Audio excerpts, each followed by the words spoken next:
Everyone has their beginnings. Some have stuck it in for the long ride, others normally join when they feel like joining the club. For me, I fit the latter path. My official joining period for TDS started off around mid-2021, about a year after I started playing the game during ACON 2020. I went on during the timeless Metaverse Champion, an immensely terrible mini-event, and Frost Invasion, basically my personal OG. Everything about it was so good. The music, the map, the enemies, and the boss. I'd say my only negative memories came from the terrible balancing on the devs part. Now, 3 years post, Frostbeard has returned along with the whole Outpost 32 world, featuring the Children of Exile. Devs really did try to nail the nostalgia of the old event, and I say they did a great job at it. From amazing enemy designs, a beautiful map, a fun and challenging boss, and a delay. So, how can you triumph and beat the event? And how does it compete with Frost Invasion? Let me explain to you how to survive Operation Ice, the retelling of the Frost Invasion. Like most recent events, there are two game modes, Easy and Hot. Easy mode awards Snowballer upon triumph, features present loadouts, and only has 25 waves. While Hard mode awards Elementalist and has 40 waves, which I admit is a little much for an event. 25, yeah, it makes sense. 40? I thought we were playing an event which takes around 50 minutes or less to complete. Before we talk about the gameplay, I'm just going to slam down the first few tips for the video. Do not attempt the solo.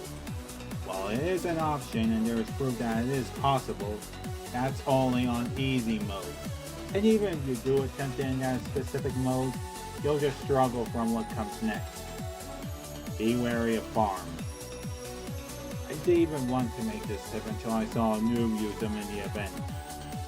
You don't need farms to beat the event. You just need strong towers that can deal heavy DPS and have long range.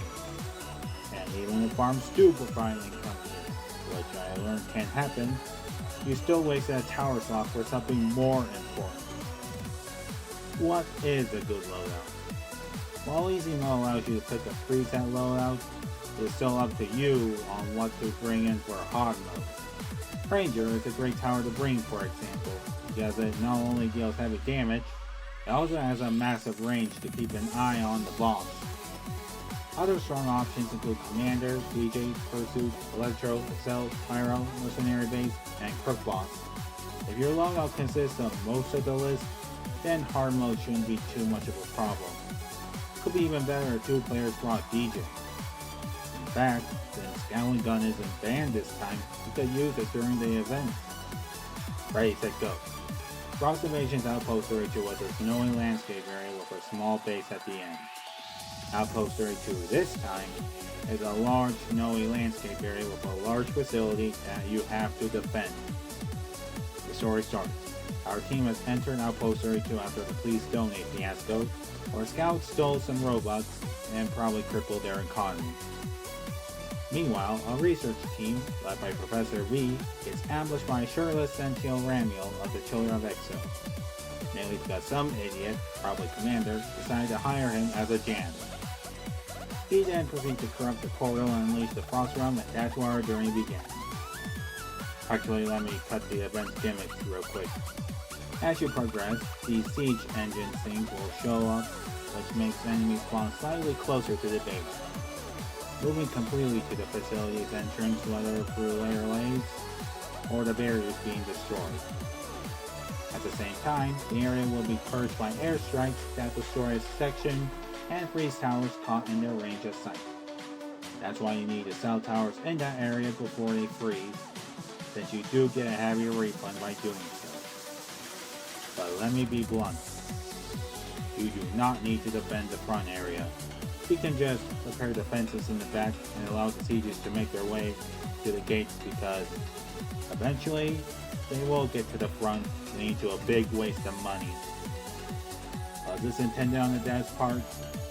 No, but they should have thought about that before releasing it. Many enemies from Frost Invasion return, including the Frost Ravager, Frost Invader, Deep Freeze, Frost Hero, and even the Frost Mystery. New ones also join the list, including the Snow Minion, Frost Hunter, Frost Mage, that's all. To be honest, I was hoping for a Frost Tank and a Yeti. Next up, the gameplay. But I'll just skip over it though, not because I was running out of time to post this video before the deadline. Well then, there's not really much to say. I hope your team has some of the towers I mentioned and none of them leave the match.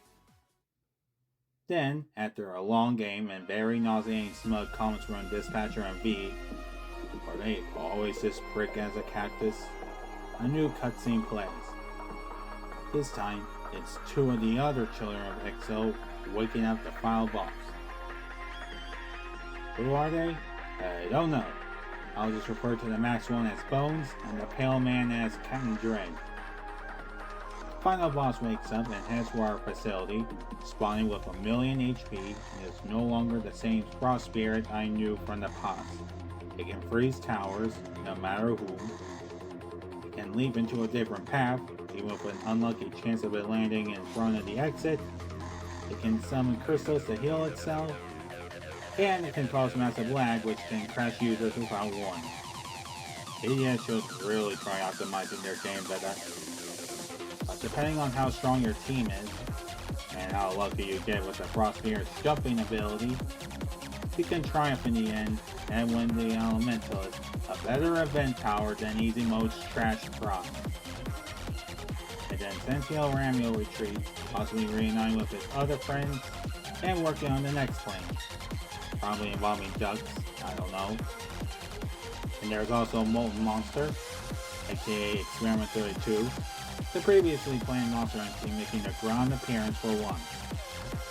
Overall, I can see why people might not like it, even if it's a little exaggerated. But despite its issues, I find it a decent event that manages to be both fun and challenging. But my only problems being the lag, how some of the events play out, and the dialogue. Is it better than Frost Invasion? No.